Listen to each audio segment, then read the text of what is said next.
welcome to another edition of Psyched for Psychology. We're glad to be with you again, and we're going to be talking about a popular book called The 4 Agreements. Not 3, not 5. Not 5. 4 agreements. Right, yes. All 4. Yeah, we are excited. I've heard about this. I have some clients who have read this book. Yep. And really, it's been very helpful for them. And I've been learning about it through them. Yes. And you, Christa, you've read this book. I have read this book. Actually, this book was recommended to me by my therapist many moons ago. And I just thought, it's kind of always on the back of my mind because I think the principles in it are so relatable and just like you had mentioned at one point, intuitive, I think. Right. Yeah, it is. I think things that are profound are simple. Totally. And I think the 4 agreements are very simple to understand, not always easy to do. And if we can become fluent in that, if we become skilled in it, it really can enhance the quality of our lives. Well, and the cool thing about it too is some of the teachings you probably have heard put another way. So it's like the wisdom that no matter kind of how you distill it, sometimes putting it in a different way can be really helpful. But I wanted to share a little bit about the author. So the 4 agreements, I was just checking the copyright on my copy of the book, which is 1997, which is already a little while ago. Seems apparently. like just yesterday to me. I know, me too. So Don Miguel Ruiz is the author. So his background is he was born in rural Mexico, and he kind of came from a family of healers. So his grandfather was a shaman, and his mother was also a type of healer, and they thought he would go on to follow in their footsteps and be a healer. Which senior healer, or yes, right. Okay. Because it's based on the Toltec knowledge. So I think the Toltec are one of the indigenous peoples of Mexico. As far as I know. As far as I know. Yeah, you are correct. Yes. Yes. And so, however, he decided instead he was going to become a doctor. And he went on to become a surgeon. But then he had a near-death experience. And he had fallen asleep at the wheel of the car. Wow. And then the car careened into a wall of concrete. Holy moly. So he basically left his physical body and had this whole experience. And when he came back, he sort of had a spiritual awakening and devoted himself to some of the teachings of his family and the Toltec wisdom. So, yeah, it's very cool. He kind of came full circle then with his family. Right. And I think as you were talking, these aren't principles that are just particular to them. This is really, you find this in a lot of different faith traditions even too. Exactly. Yes. And that's what I like about it because, and we can talk about that later, but I love that the wisdom in here, it doesn't have all the baggage that so many of the religions have. Right? So if you try to quote the Bible, someone might be like, whoa, hey, wait a second. Right. Yeah. Don't push that on me. Right. Yeah, exactly. But there's other ways of teaching the wisdom. And I appreciate that too. When I was in seminary, there was a saying, all truth is God's truth. So I think that's really kind of what we're addressing. And this is not psyched for religion. This is psyched for psychology. So this actually does apply because it has effect or implications for us relationally too. So I'm really excited for us to talk about this. I'm looking forward to learning more from you. Okay, great. So let's begin. What is the first agreement that we want to embark on? Well, before we get into that, okay, well, the first agreement I believe is be impeccable with your word. Okay. So the backdrop too, I guess I'll just give a little more background on what he's talking about. So why 4 agreements? Why do we need these agreements? So he talks about from an early age, we are sort of programmed by the world, by our parents. We're kind of taught that you'll relate to this with DBT stuff is good or bad. We're all good or all bad. We're kind of taught all or nothing. And so we learn to basically judge ourselves and others very harshly. And his way of explaining that is we actually have a judge that lives in our mind that is constantly monitoring and kind of berating us at all times. That we're sort of always conscious of. It dictates what we do, our decisions. And he's basically positing that it's the underpinning of all suffering. You know, that if we didn't have this judge constantly at us. Interesting. Yeah. So if we didn't have this judge constantly at us, we wouldn't be so miserable all the time. So if we could be free from judgment. Yeah. And yet judgment, like, we appeal to judgment all the time because within judgment is this idea of justice. And so I'm really eager to hear more because I think there's a place for justice. And I think everybody would agree with that. Yes. And there is a place for judgment. Yep. The difficulty, I think, is how do I get out from under this, which is what we do talk a lot about in DBT is learning to accept it. Yep. I'm a little messed up. And we were talking about this in a group yesterday, like Pink, the singer Pink, you would know as a singer, has a song about you're perfect or something like that. Okay. Yeah, you have flaws and you make mistakes and you're perfect. And I thought, and I really commented in group, it was a great point that, hey, look how dialectical that is. You are messed up. You have things you've done. You've made mistakes, and look at you. You're perfect, and there's still value. Yep. And I wonder if that's what he's getting at here. I think that's precisely what he's getting at because he's not saying there shouldn't be a moral code. It's like, because I think to your point, we're not saying there's no such thing as good or bad. Right. We're not saying there's no such thing as right or wrong. We're saying that I think kind of in our innocence as children, the way we learn to judge ourselves is very harsh. Right. And that really applies to other areas of psychology. Like Doesn't it? the schemas, right? The narratives we have cognitively, we grow up with a common one. I'm not good enough. Exactly. Right. Exactly. So that is what he's referring to. And because we judge ourselves so harshly, we also tend to judge others very harshly. And just becomes this whole cycle of the more we judge others, the worse we feel about ourselves and vice versa. So the 4 agreements he's saying is here's 4 things to live by that should reduce your suffering and help you out from under this oppressive judge that lives in your mind, basically. Yes. So that being said, it's an important starting point. Yeah. Right. So, right. okay. It's the kind of some context for us, right? So the first agreement is be impeccable with your word.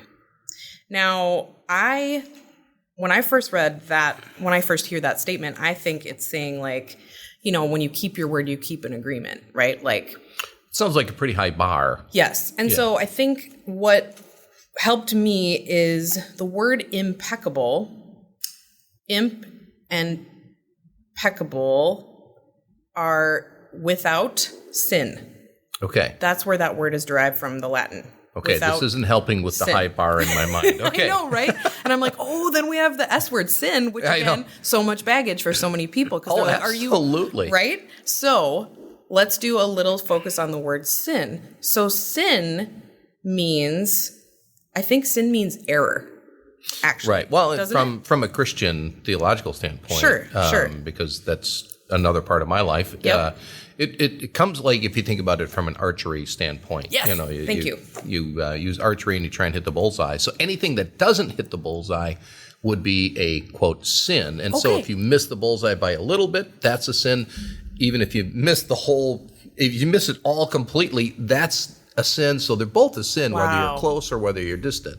It's just not hitting that perfect mark. I love it. So now I'm feeling anxiety because I so miss that mark all the time. Yep. And with my word and my convictions and things, I don't live up to that all the time. So No, I'm so actually glad having more anxiety now. Oh, no.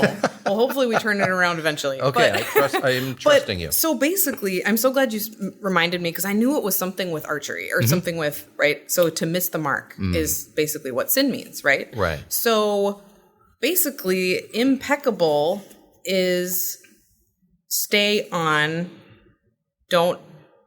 without missing the mark. So stay on the mark, basically, right? Okay. And he's saying the truth about yourself is that you are good enough. So if I'm telling myself words, so if I'm using my words to tell myself I'm not good enough, I'm basically making myself feel worse. I mean, he's saying that's like a sin, not in the way we think about with like you're going to hell type of a sin, right? But we're saying that's just missing the mark. If you tell yourself you're not good enough, you're missing the mark. So it's counteracting Yes. the idea that we're not good enough, because that is an all or nothing. Yep. And so it's kind of like a counterbalance. If I think I'm all or nothing, I have to counterbalance this to say, no, I am good enough. And so, but it's not like you were saying just a moment ago. It's not like saying I'm not messed up, I don't have problems either. It's just trying to have a balance. And I hear this a lot with clients too. Like they know inherently, I'm broken, I'm fallen, I don't do things the way I ought, and I wish I was better. And yet, do I still have worth? And so this sort of brings a synthesis of both. Yes, exactly. And he actually says, so then he says, why your word, right? Because I just referred to it a minute ago as like your thoughts about yourself. But he says your word is the power that you have to create. So, and he actually quotes the Gospel of John in here. And he says, speaking of, the creation of the universe, in the beginning was the Word, and the Word was with God, and the Word was God, right? Correct. And so he says, through your word, you're expressing your creative power. So whatever you're going to say, you better be ready for that to basically come true for you in a way. Sure. Right? Yeah. I think he might be. I'm trying not to get all theologically wonky here, but no, that's okay. I think, he's taking a little liberty out of context in the Gospel of John. However, I do think our words do provide meaning. Like exactly. That's exactly what he's saying. Whatever I say with my words is there's meaning, and so that becomes my reality. Correct. If I look at you and I think, Christa, she's always so upset with me. That's my reality. Those are the words I'm using to describe you. And it might be true, it might not be true, but it's true to me if I'm telling myself that. There you go. Exactly. And so he's basically saying the word isn't just the sounds or the, written symbols. It's a force, because it's the power you have to express, to communicate, to think. So it's all these things. It's not just what you say or think. It's like all of it together. Yeah. So it can either destroy your life or make your life beautiful, basically. Absolutely. So he actually says this is the most important of all the agreements, because we can use our words to hurt ourselves, of course, or we can use our words to hurt others. And, so, I think it's definitely both and. Yeah. So if we are speaking about ourselves, so let's just think about in the course of a day, the word or the thoughts that you have about yourself. What do they say? How many thoughts do we have in a day? Like about 77,000, give or take. Is it really? Yeah, women have more than men. And now get this. Okay. Of those, let's say 70,000, about 77% of those are negative. Okay, thank you. That's where I was headed. About 55,000 are negative every day. And now think about this. Of those 55,000 negative thoughts, conversations in our head every day, 90% of those are just regurgitated over and over again. So I'm 54. Gosh. Can you imagine starting this at age 5 for really half a century? About 55,000 conversations every day, 365 days a year, times 50 years. Exactly. Well, and then if you bring it back to what he says about the judge is there chirping at you all day, every day, saying you didn't do that enough, you did that wrong, look at how so-and-so's doing it, just, again, that constant judge, right? Right. So first, I think he's trying to say, let's get a handle on, you have so much power at your disposal in your mind, right? Just what you're thinking, what you're speaking. So to be impeccable with your word is to speak the truth, I think, is basically what he's saying. Speak the truth about yourself, about others. Don't just give your judge impression, right, of yourself or others. So I think that's kind of where he's coming from with this. Well, and it reminds me of something within psychology called narrative therapy. Narrative therapy is looking at these narratives that we create, just like he's talking about there. And it's very empowering, which I love, because we've talked about the importance of empowering ourselves. And even what Nystrom is about is empowering people to become the best version of themselves. Exactly. Narrative therapy is very empowering, because it says, you know what, if you have constructed a narrative in your mind, now think about that. You have the power to construct it, so therefore you have the power to deconstruct it and reconstruct a new narrative. And notice how empowering that is. It's like Legos. right? You can construct with Legos, you can deconstruct it, you can reconstruct something else, or in today's vernacular, Minecraft. And so, yes, that's, I think, what he's talking about, which is very empowering and very true.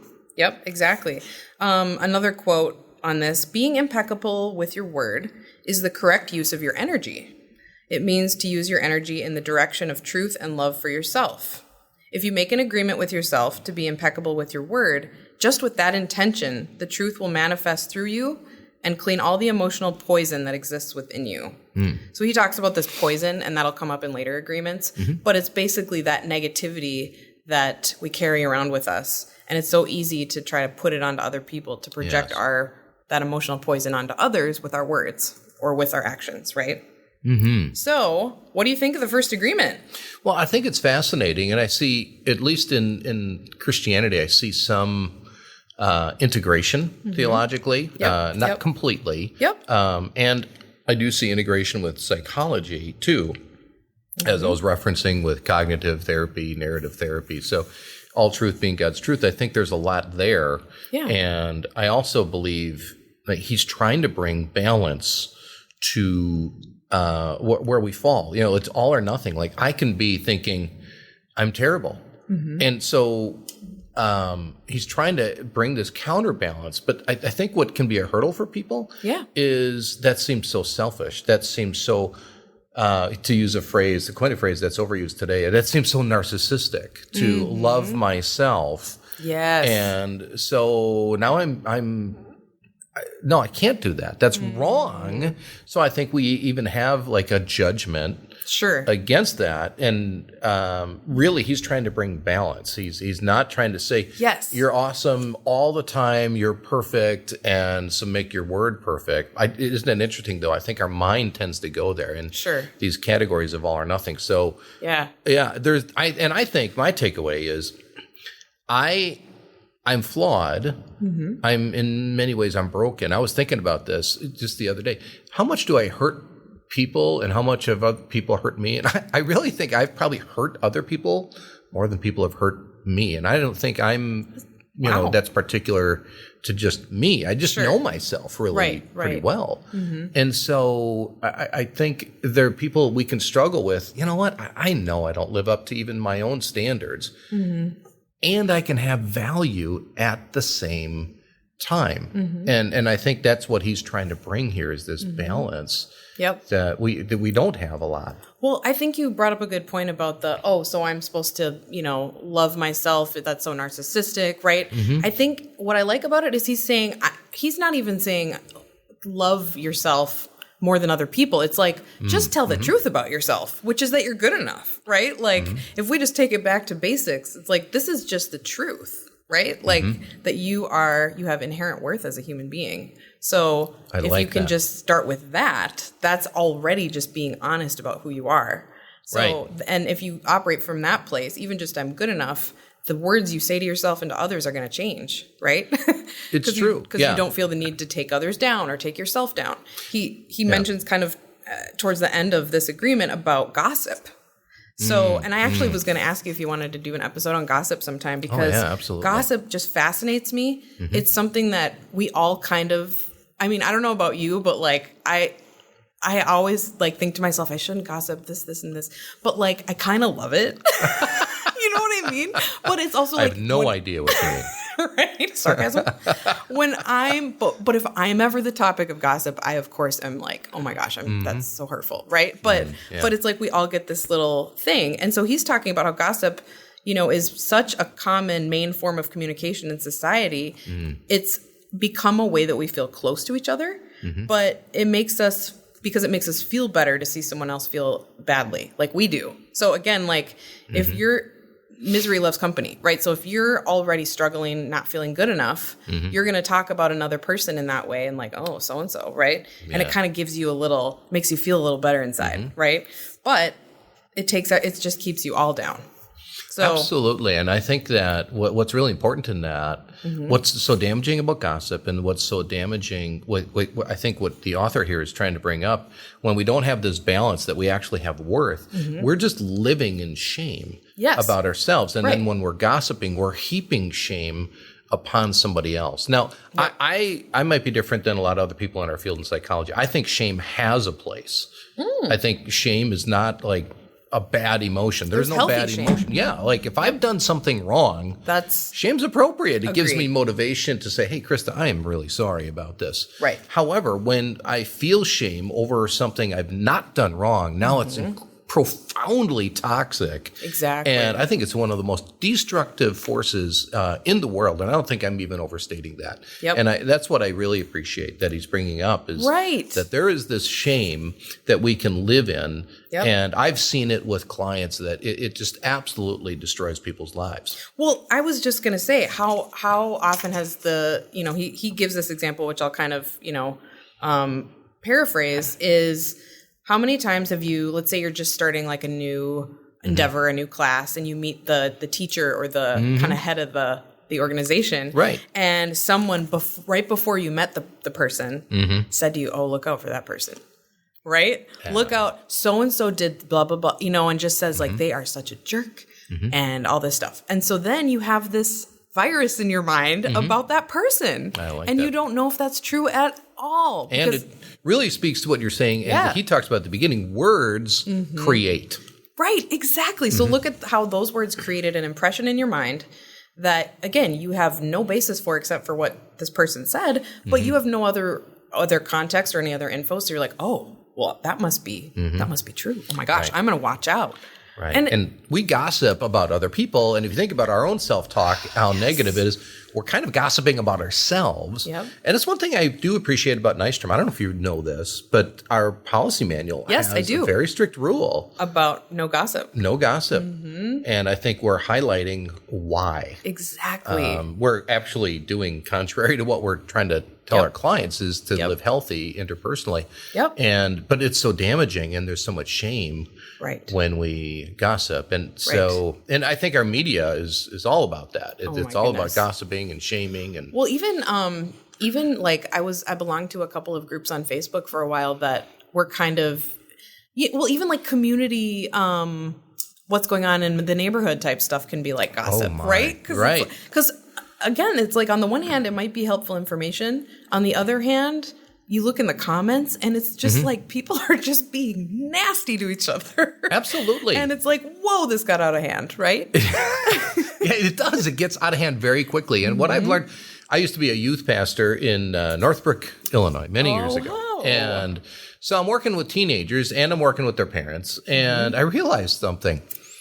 We don't really grow up. We get older. Yes. But all the same high school dynamics, which we're talking about here, actually carry on into adulthood, into the office, into those holiday settings where we're all together and people are still gossiping. Or you go to the holiday setting, people drive home and then they talk about so-and-so, Uncle Buck or whatever, and it really, it's sad when I think about it. And we don't even recognize a lot of times that this is very juvenile behavior, but it's very much akin to our DNA, if you will. And he's trying to speak against that because it creates meaning. It's creating something, and it's usually destructive. Yep. I'm glad you mentioned that about kind of, did you mention the holidays? I did. Because I think, too, we were talking about, okay, so it's about to be December. Actually, it's December 1st as we're recording this today. Yes. And we're heading into, the holiday season. And so maybe let's wrap up this episode talking about how can we apply the first agreement this month. Right. Maybe we can start to just agree we're going to have a healthy holiday. Yes. And so what are the implications then of having your word be impeccable when you are celebrating the holidays? And I think, first of all, it's got to start internally. There you go. Garbage in is garbage out. So if we're thinking and having these negative self-talk or narratives in our mind, we need to be aware of that, first of all. Agreed.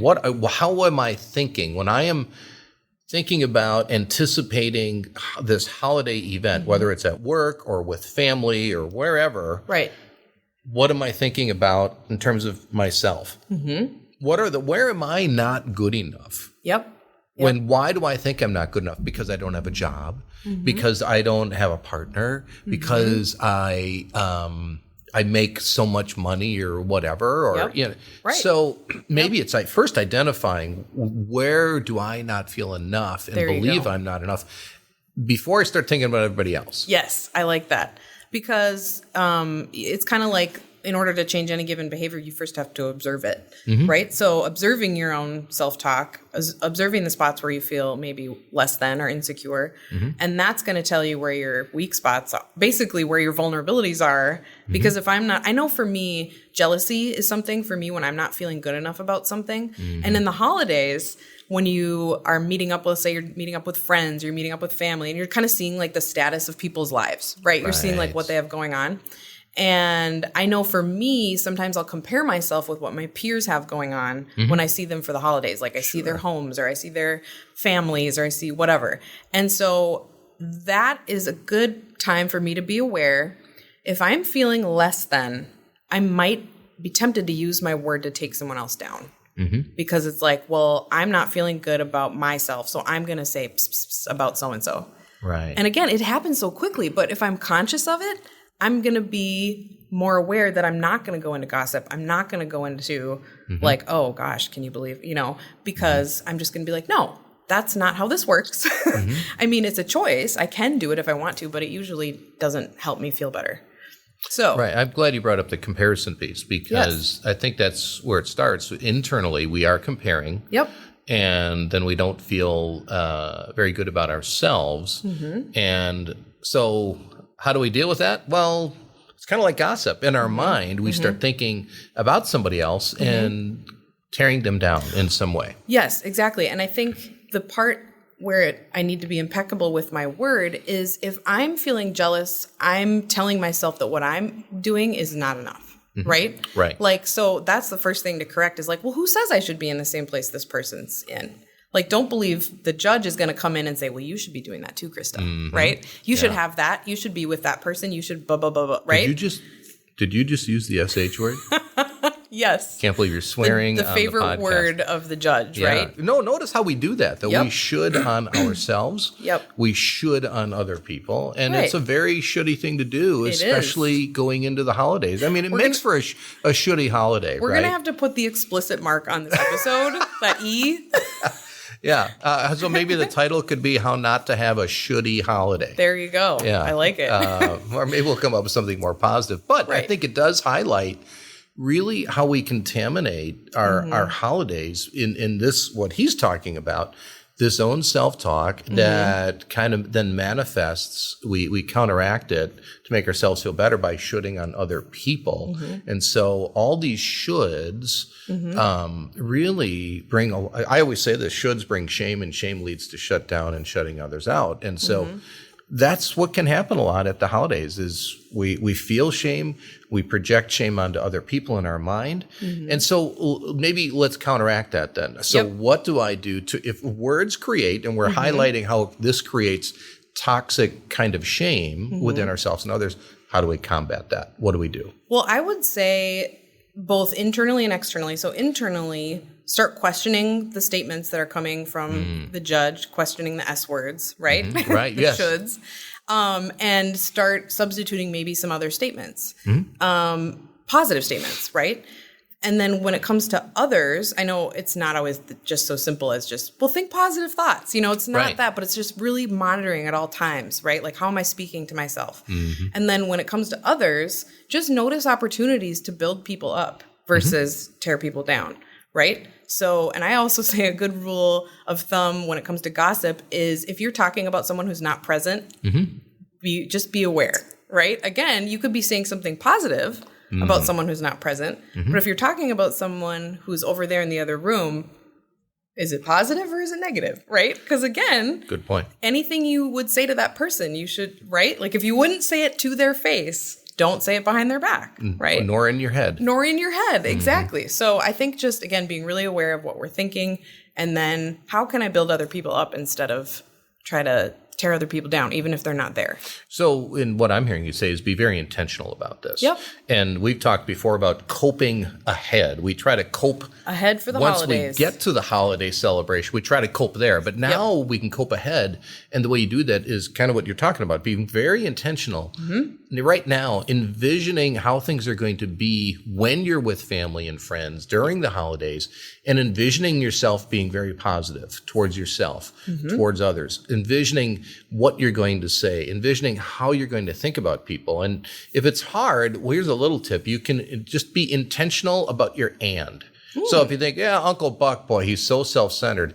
And so you don't finish there. You insert an and say, he's so self-centered. And I've really appreciated when he's done this for me in the past. And we're bringing a balance, because I could hear some people listening to this and saying, oh, so I'm just supposed to live in denial and, Good point. Great point. Positive thoughts. No, we're bringing what he's talking about in this first agreement. We're trying to bring balance, not stick our head in the sand and say everything and everyone is wonderful. Good point. So we insert the and to bring a more balanced perspective, and it might help us, I love this phrase, shine a light rather than first the darkness. Nice. Support the solution. Yes. Right. Instead of protest the problem. I like that. Yeah, you're on a roll. I know, right? Well, I hope this was helpful, everybody, to realize that your word is extremely powerful. It's your creative force. Be impeccable with your word. That's the first agreement. And we will be back again soon with the other 3. Take care, everybody, and we'll see you on the next one. Thank you as always for listening, and please be sure to leave us a review. While this podcast can't be a replacement for therapy, we hope you enjoyed our discussion today and join us again next time. Nystrom & Associates is always available to those who are struggling. If you find yourself in need of support and help, please check us out at nystromcounseling.com.